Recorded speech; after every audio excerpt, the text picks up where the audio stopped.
अस्सलाम वालेकुम नाज़रीन, आप देख रहे हैं प्रोग्राम काशिफ अब्बासी के साथ इस्लामाबाद स्टूडियो से। उसामा बिन लादेन को मार दिया गया, लेकिन उसकी बाज़गश्त और उसके असरात जो पाकिस्तान पर हैं वो आज भी जिंदा हैं। वज़ीर आज़म साहब ने कल कौमी असम्बली में पॉलिसी बयान दिया, अंग्रेजी का बयान था, आधे से ज़्यादा लोगों को समझ नहीं आया, लेकिन उस बयान में उन्होंने एक पॉलिसी ज़रूर दी कि 2-4 जुमलों में कि आइंदा अगर इस किस्म की कोई कार्रवाई हुई तो पाकिस्तान का उसकी जानिब से जवाब दिया जाएगा, उसी तरह का जवाब दिया जाएगा जिस तरह की कार्रवाई हुई। उसके जवाब शुक्वा चौधरी निसार अली खान साहब ने तनकीद वज़ीर आज़म की तकरीर पर और पाकिस्तान की पॉलिसी पर की। लेकिन पाकिस्तान में इस वक्त सोच ये है, मुख्तलिफ लोग ये सोच रहे हैं कि किस चीज़ को पाकिस्तान की पॉलिसी समझा जाए, वज़ीर आज़म के इस बयान को या पहले दिन जो दफ्तर खारजा ने बयान दिया जिसमें कहा कि ये अमेरिका की पॉलिसी है लिहाजा हम इस पॉलिसी को मानते हैं, या वज़ीर आज़म के उस पहले बयान को जिसमें इस वाक़े को अजीम फतह करार दिया वज़ीर आज़म साहब ने, या सदर पाकिस्तान आसिफ अली जरदारी साहब के इस आर्टिकल को जो पाकिस्तान में नहीं बल्कि वॉशिंगटन पोस्ट में छपा था जिसमें उन्होंने बड़ी मुसरत का और सेटिस्फैक्शन का इजहार किया कि ये उसामा बिन लादेन का ईवल जो है इसको खत्म कर दिया गया है। अब पाकिस्तान की जानिब से एक नई पॉलिसी वज़ीर आज़म यूसुफ रजा किलानी साहब की जानिब से आ गई है। कल जो तकरीरें हुई कौमी असम्बली में, इतना सीरियस मामला था, इतना सीरियस इशू था, उस पर तकरीरें बहुत हुई। आज मुस्लिम लीग नून का एक इजलास हुआ, 8 दिन अब हो गए तकरीबन इस मामले को हुए। आज भी मुस्लिम लीग नून की जो सबसे बड़ी अपोजिशन की जमात है, शायद इकलौती जमात है अपोजिशन की, पॉलिसी हमारे सामने आज भी मुस्लिम लीग नून की हमारे सामने नहीं आई। जो हमारे इंटीरियर मिनिस्टर हैं उनकी जानिब से बड़े दिलचस्प बयान इस उसामा बिन लादेन के ऑपरेशन पर कौमी असम्बली में दिए गए। सुनते हैं हमारे इंटीरियर मिनिस्टर साहब क्या कहते हैं। आज मुझे बताओ कि अमल कासी को किसने दिया? क्या उसको यूसुफ रजा गिलानी साहब ने दिया? क्या जरदारी ने दिया? ये भी PML के हवाले किया। क्या वो भूल गए अमल कासी का? क्या वो अमल कासी पाकिस्तानी नहीं था? फिर डील की बात करते हैं। उस वक्त क्लिंटन ने क्या कहा था, और यही नवाज शरीफ की हुकूमत, उस वक्त मैं डायरेक्टर FIA था पेशावर में, एक CI के एजेंट को उन्होंने बैठाया जिसका नाम हिकमत यार था, रुबानी को बिठा के असली जड़ जितने भी गंद की लड़ाई की और ये जितना भी क्लैशनकोव कल्चर था, I dedicate to Noon League. Kalashnikov culture dedicate कर दिया नून लीग को। लेकिन सवाल आज भी यही है, कौम को क्या वो तमाम जवाब मिले जो कल वजीर आजम साहब की अंग्रेजी की तकरीर से वो सुनना चाहते थे, या रहमान मलिक साहब जो इंटीरियर मिनिस्टर हैं उनसे सुनना चाहते थे? ऑपोजिशन ने जवाब देने नहीं, ऑपोजिशन ने सवाल ही उठाने हैं। लेकिन क्या ऑपोजिशन इस मौके पर एक पॉलिसी ला सकती थी? ये हमारे प्रोग्राम का नुकता। मेहमानों का मैं तारुफ करा दूं, ख्वाजा मोहम्मद आसिफ साहब, मेंबर कौमी असम्बली, सीनियर रहनुमा पाकिस्तान मुस्लिम लीग नून के, बहुत शुक्रिया आपका।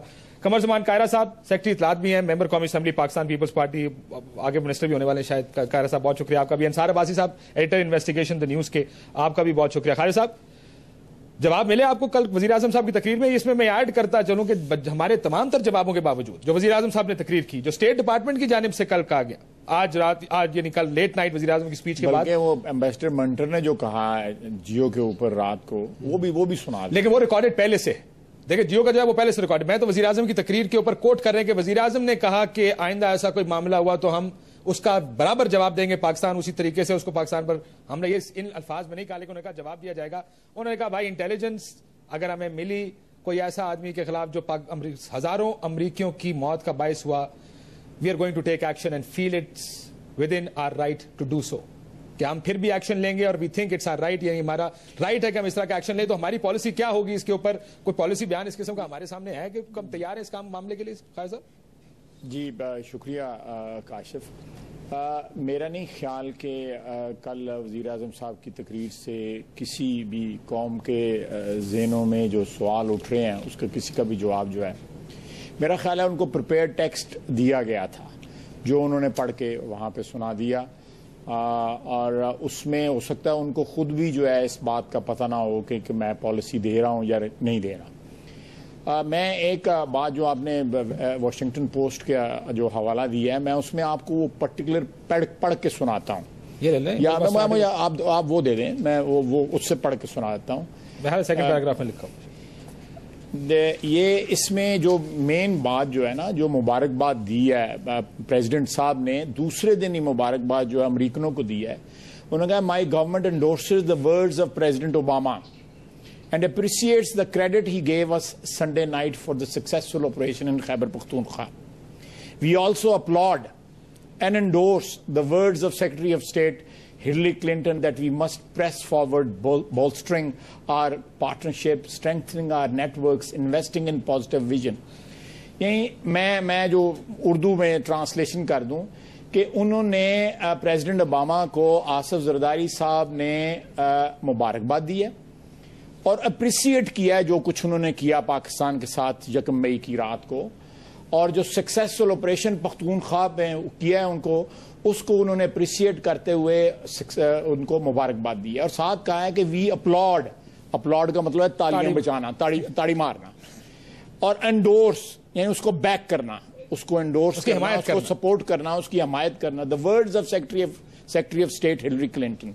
और हिलरी क्लिंटन ने जो कुछ कहा, ये मैं समझता हूं कि इससे ज्यादा क्या तजलील जो है एक मुल्क की, एक कौम की हो सकती है कि उसका सदर मुमलकत जो है, जब उसकी खुद मुख्तारी पे, उसकी सॉवरेनिटी पे, उसकी जोग्राफिकल जो है जोग्राफियाई हदूद की खिलाफ वर्जी होती है, तो वो जो लोग ये करते हैं, जो लोग वारदात करते हैं, जो अमेरिकन हैं, उनको वो मुबारकबाद पेश करते हैं। लेकिन मियां साहब की तरफ से मैं उसमें भी आता हूं, मैं उसमें भी आता हूं, क्योंकि पहला मौका मैंने देखा कि मियां साहब मुल्क में वापस आए और आपने तो कैमरों को भी अंदर नहीं जाने दिया, ताकि मुंह से कोई गलत बात ना निकल जाए। मेरी बात थोड़ी सी ब्रेक लो, मैं होते भी आऊँ। मैं उसके बाद वजीर आजम साहब ने, आपने खुद कहा कि दूसरे दिन अजीम फतह जो है ना करार दिया इस सारे मसले को। हम लोग अमेरिका को क्यों ब्लेम कर रहे हैं? Why are we blaming America for it? America कहता है आज से 10 साल पहले पाकिस्तानी फौज के सरबराह जिनका नाम जनरल मुशर्रफ था, उनके साथ उनकी ये अंडरस्टैंडिंग हुई थी, जो कि 2008 में इस जमहूरी हुकूमत में एंडोर्स हुई है। नहीं, वो इसलिए एंडोर्स हुई कि जब NRO साइन हुआ तो साथ ये चीज गारंटी की गई कि जो कुछ एग्रीमेंट किए हुए इन्होंने मुशर्रफ के साथ अमेरिकनों ने, वो सारे के सारे एग्रीमेंट जो है नई हुकूमत जो है एंडोर्स करेगी। बेनजीर साहिबा की या आसिफ जरदारी साहिबा की पार्टी की हुकूमत जो है उन एग्रीमेंट्स को एंडोर्स करेगी। और ये उन्हीं एग्रीमेंट्स का हिस्सा है जो कुछ हो रहा है पाकिस्तान। अब देखें, एक मिनट देखें, अब आप आ जाएं ड्रोन अटैक्स के ऊपर। अगेन ये एग्रीमेंट हुआ है पाकिस्तान की सरजमीन से उड़ते हैं, वहीं लैंड करते हैं और वहीं हमले भी करते हैं, और वहीं हमले करते हैं, पाकिस्तान की सरजमीन से उड़ते हैं। ये किसको हम धोखा दे रहे हैं? असेंबली में बैठ के मैंने भी वोट दिया, यूनानिमस रेजोल्यूशन हुआ, मुतफिका करारदाद हुई कि हम कंडेम करते हैं, हमारी जमीन से उठते हैं, हम पे हमला करते हैं। वो बच्चा जमूरा जो ISI का है, वो जाके पेशावर में धरना देता है, और जिस एयरपोर्ट से उड़ते हैं उधर जाके धरना दो, या जिन लोगों ने सैंक्शन किए हैं उनके दरवाजे पे जाके धरना दो, प्रेसिडेंसी के सामने धरना दो, वजीर आजम का हाउस के सामने धरना दो, GHQ के सामने जाके धरना दो, जिन लोगों ने ये सैंक्शन किए हुए हैं, जो चीफ ऑफ स्टाफ था ना, इमरान खान साहब की बात कर रहे हैं। मैं आप जिसके और भी बहुत लोग थे वहां पे, लेकिन मैं ये कहता हूं कि इसलिए खुदा के लिए अमेरिका को ब्लेम करना जो है ना छोड़े, अपना हाउस इन ऑर्डर करें, अपना हाउस इन ऑर्डर करें। कायरा साहब वो कह रहे हैं कि हम जलील हो गए इस सारे मामले में, जो पढ़ के सुना रहे हैं, और ये रिस्पांस था, ये रद्द-ए-अमल था रियासत का, हमारी पाकिस्तान का, जब कल सब लोग ये देख रहे थे कि वजीर आजम पॉलिसी बयान देगा, अंग्रेजी का बयान। मुझे यकीन है आपको और मुझे आधी अंग्रेजी हमें समझ नहीं आई, उन्हीं बेचारों को क्या मैं भी दोबारा सुन रहा था, 6-8 जुमले तो मेरे सर के ऊपर से गुजर गए। लिखी लिखाई तकरीर पहली दफा पढ़ी, अंग्रेजी में तकरीर पढ़ी, हमने जवाब क्या दिया अमरीकियों को? हम क्या बता रहे हैं अमरीकियों को? आइंदा तुमने किया तो हम ये कर देंगे। अगर कहना ही था तो उर्दू कहने के लोग, ताकि लोगों को मैसेज तो जाता कम अज कम।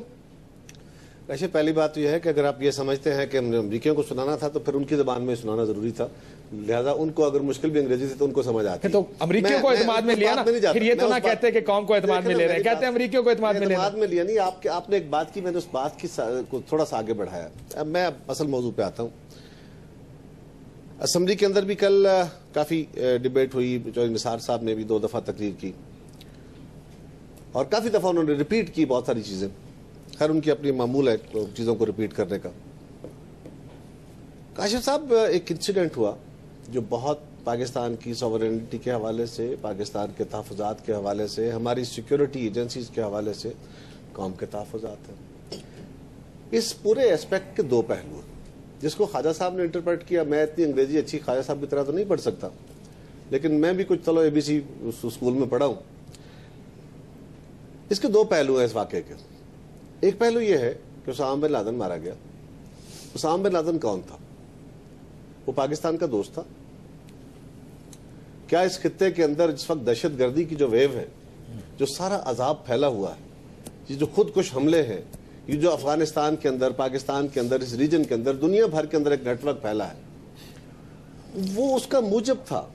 वो जब जी रहा था तो पाकिस्तान के लिए आजाद सर था। आपका पहलू गलत हो गया। नहीं, मेरी बात सुन लीजिए। ये पाकिस्तानी कौम का मसला नहीं, मेरा मसला है। मसला ये है कि वो वहां पे क्यों था, नहीं ये कौन बताएगा? इसकी तरफ फिर आते हैं। और हेली पाकिस्तान में क्यों आए, कैसे आए, ये बताएं। मैं बताता हूं। पॉइंट पे रहे ना, आप नुक्ते से उतरे ना। कारा साहब बड़ी मुश्किल से हुकूमत इस पर जवाब देने के लिए तैयार हुई है। और जी कातिल था, जो मर्जी था, मान लिया आपकी नहीं, ये बात हमने कंसीडर कर ली। ऐसे नहीं, आप जो मर्जी कहेंगे, मुझे अपना जवाब देना है। और सर आप अपना नहीं जवाब देना, बिल्कुल छोड़ रहे हैं। और सर गलत है ना, गलत ठीक था भाई। इस तरह बात नहीं चलेगी। आपने इस असेंबली में उसके खिलाफ उसके लिए दुआएं भी करा दी सर, एक्सपेंड कर देते उसको। कोई उसके लिए दुआ नहीं किसी ने की। क्या बात करते हैं सर, सुबह से चल रही है खबर, साढ़े 4 JUIF ने बलूचिस्तान असेंबली में हुई, जिस पर JUIF ने बलूचिस्तान असेंबली में इस तरह गुफ्तगू। अगर एक मेरे साथ आपने सवाल सर, मेरा सवाल मैं अगर आपसे पूछूं आपने काले शलवार कमीज क्यों पहने, आप ख्वाजा साहब के नीले सूट पे चले जाए, मैं तो आपको वापस लेकर आऊंगा ना सर। अगर आप मुझसे कहें कि 2+2 क्या होता है तो मैं मैथमेटिक्स का सवाल करेंगे तो मैं 4 कह लूंगा। लेकिन अगर आप सियासतदान है, हम 5 भी कर नहीं, ख्वाजा साहब आप कह सकते हैं, मैं तो फिर भी 4 ही कहूंगा। लेकिन सवाल मेरा सिंपल ये है कि ख्वाजा साहब ने अपने ये 4 प्लॉट कहेंगे उसको। चले आगे। 4.5 कारा साहब को पसंद नहीं आई बात। मैं सर प्लॉट कह रहे हैं और चीज की ऐसी गड़बड़ी करना, तो वाली इशारा नहीं कर रहा, फिक्र ना करो। आप मुझे मौका दें अगर मैं बोलूं।